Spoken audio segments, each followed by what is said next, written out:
할렐루야. 사랑하는 대강의 가족 여러분, 오늘 하루도 하나님의 말씀과 동행하는 삶이 되길 소망합니다. 오늘 함께 나눌 하나님의 말씀은 사도행전 8장 17절에서 25절 말씀입니다. 이에 두 사도가 그들에게 안수하며 성령을 받는지라. 시몬이 사도들의 안수로 성령 받는 것을 보고 돈을 들여 이르되, 이 권능을 내게도 주어 누구든지 내가 안수하는 사람은 성령을 받게 하여 주소서 하니, 베드로가 이르되, 내가 하나님의 선물을 돈 주고 살 줄로 생각하였으니 내 은과 내가 함께 망할지어다. 하나님 앞에서 내 마음이 바르지 못하니 이 도에는 내가 관계도 없고 분깃될 것도 없느니라. 그러므로 너의 이 악함을 회개하고 주께 기도하라. 혹 마음에 품은 것을 사하여 주시리니라. 내가 보니 너는 악독이 가득하며 불의에 매인 바 되었도다. 시몬이 대답하여 이르되, 나를 위하여 주께 기도하여 말한 것이 하나도 내게 임하지 않게 하소서 하니라. 두 사도가 주의 말씀을 증언하여 말한 후 예루살렘으로 돌아갈새 사마리아인의 여러 마을에서 복음을 전하니라. 아멘. 가끔 TV를 시청하다 보면 코미디나 시트콤 같은 프로들이 방영되는 것을 볼 때가 있습니다. 코미디 프로그램들이 많이 사라졌긴 했지만 그래도 이 코미디 프로그램을 보다가 나도 모르게 웃게 될 때가 있습니다. 왜 웃음은 건강에도 좋다고 하지 않습니까? 웃으면 근심이 사라지고 활력이 생깁니다.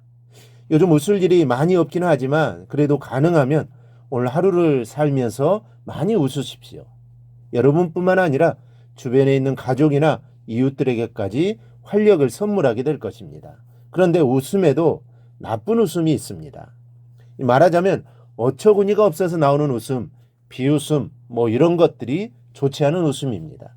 오늘 말씀에는 우리로 하여금 어처구니 없는 웃음을 짓게 만드는 사람이 나옵니다. 바로 그 사람이 마술사 시몬입니다.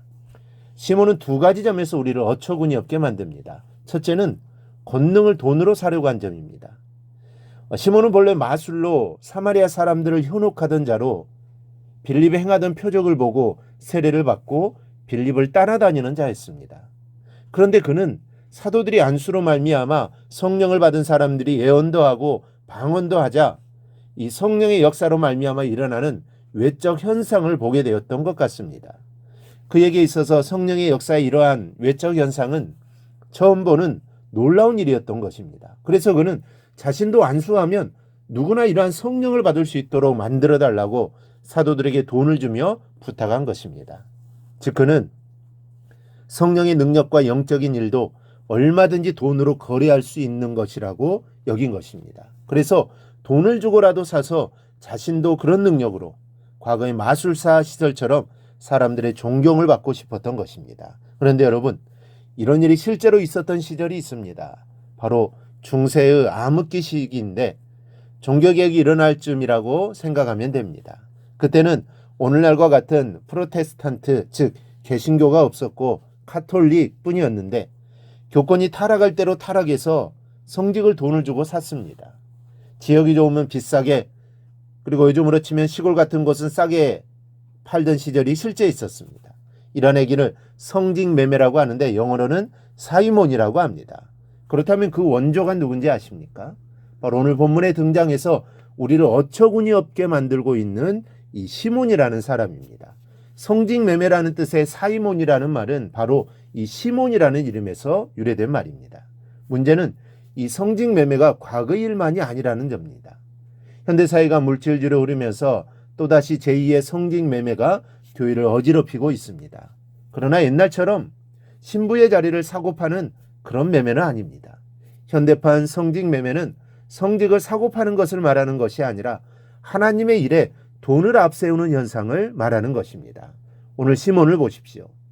그가 궁극적으로 바란 것이 무엇이겠습니까? 권능을 사서 성령을 다른 사람에게 나누어 주기 위해서 사려고 했겠습니까?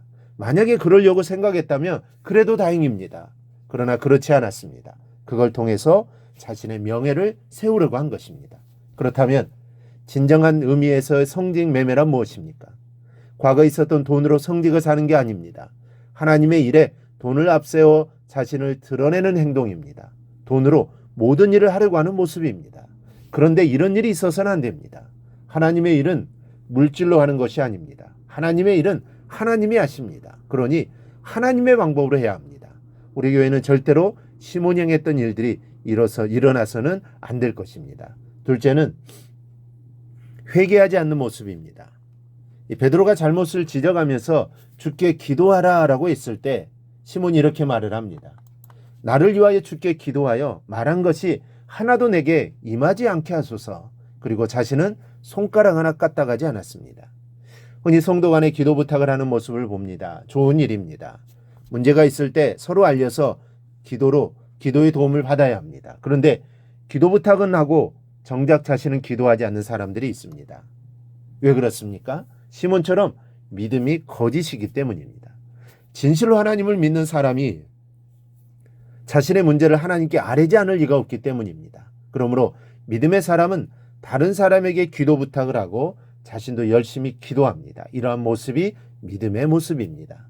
여러분, 시몬이 지은 죄가 무엇입니까? 하나님의 은혜와 은사를 돈으로 사려고 했습니다. 또 그것으로 자기의 이기적인 탐심을 채우려고 했습니다. 이것은 결코 작은 죄가 아닙니다. 그런데 베드로 사도는 이러한 죄도 진정으로 회개해야만 하면 용서받을 수 있다고 했습니다. 그렇습니다. 우리의 죄가 주홍같이 붉고 태산처럼 커도 진정으로 회개하면 하나님은 용서해 주시고 은혜를 베풀어 주십니다. 여러분, 하나님 보시기에는 크고 작은 것이 없습니다. 아무리 작은 죄라도 하나님께는 크고 중대한 것입니다. 또 아무리 큰 죄라도 하나님께 사함받지 못할 죄가 없습니다. 중요한 것은 진정으로 회개했느냐 여부에 달려 있습니다. 그러므로 하나님 앞에서 죄를 범한 사람은 그것이 아무리 큰 죄라도 하나님의 자비하심과 긍휼히 여기심을 믿고 회개하기를 주저하지 말아야 합니다. 특별히 우리 성도들은 회개를 생활해야 합니다. 회개하지 않으면 그 신앙 양심이 더러워지고 마음이 완악해집니다. 하나님과의 교제가 막힙니다. 회개는 신앙생활의 필수 요건이라는 사실을 기억하기를 바랍니다. 회개해야 순수하고 신실한 믿음을 유지할 수 있습니다.